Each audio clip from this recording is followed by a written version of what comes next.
my first video, I showed you how to do color changes in Tunisian crochet while avoiding the tangles. If you don't know how to do color changes, you should watch that video first.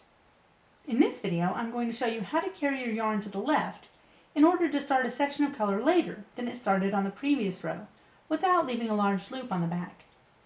Carrying to the right is a little easier to understand, and it's best if you watch the video where I teach that technique first.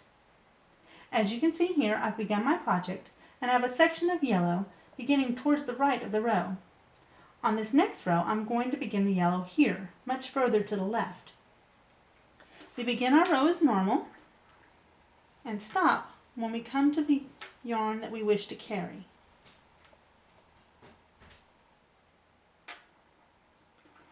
Here's the yellow that we're going to carry down to this. We're going to tack it down as we make our next stitches by alternating regular stitches with stitches that go under the yarn that we're carrying. We need the first stitch after our twist and the last stitch before our next color to be regular stitches. So we're going to count back and stop at the first regular stitch.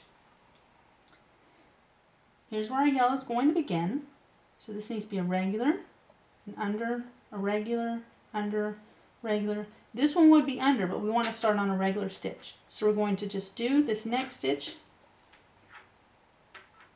It's a regular red stitch.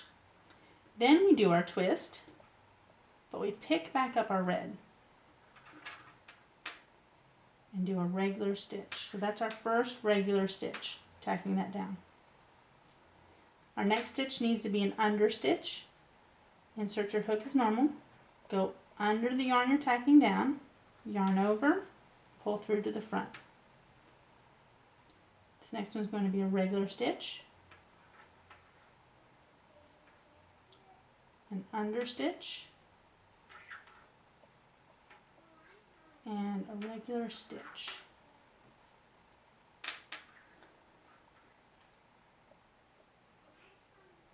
We continue the pattern until you get to your next stitch. Then you drop the red back. Don't put in another twist because that's just going to cause tangles. You don't need to put a twist in there.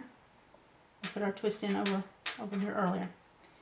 And we continue with our yellow.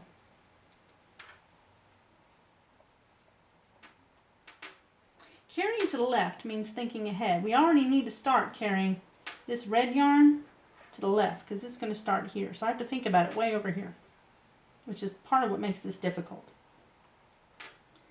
So if this is going to be red, be a regular, under, regular, under, regular. So this one's going to be a regular stitch. So we go ahead, do our twist, pick back up the yellow,